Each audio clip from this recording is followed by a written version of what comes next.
Olah dan kita akan melihat serangan bertubi-tubi Dingliren yang membuat Magnus Carlsen hancur lebur dalam 27 langkah.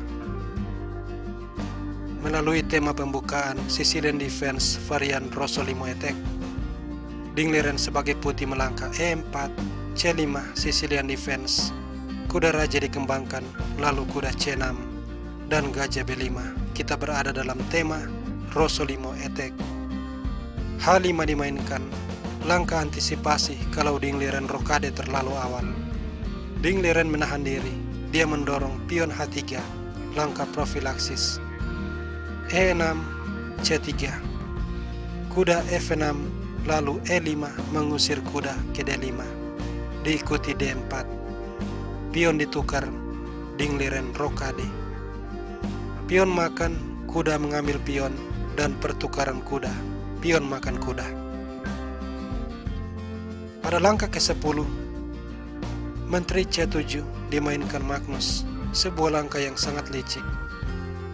Dingliren bertahan menggunakan benteng E1, kemudian B6, dan kuda G5 mengorbankan pion. Kalau pion diambil, gajah akan ke F4, gajah D6, lalu menteri D4, F6, dan kuda makan pion. Sudah jelas Dingliren pasti menang. Sebab itu, gajah B7 dimainkan. Dan dari sini Dingliren mulai menyerang. Dia menaruh menteri di petak F3, mengancam pion.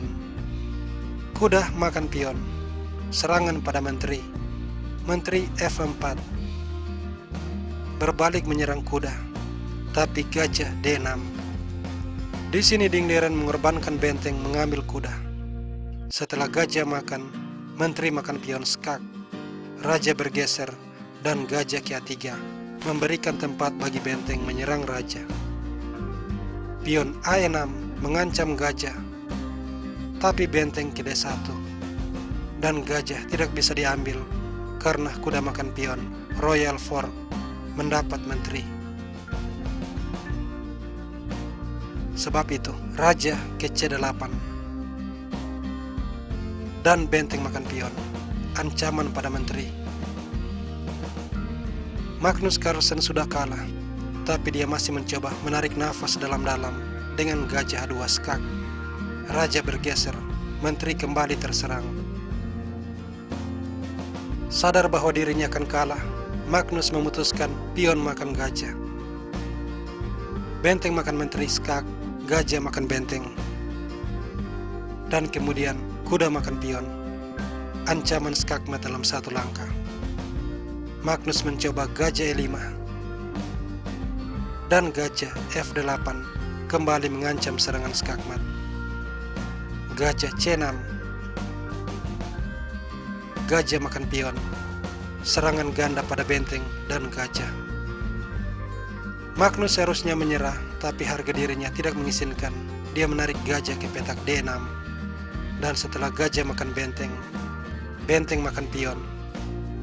Dia berharap bahwa Dingliren akan melangkah H4, kemudian dia akan melakukan skakmat.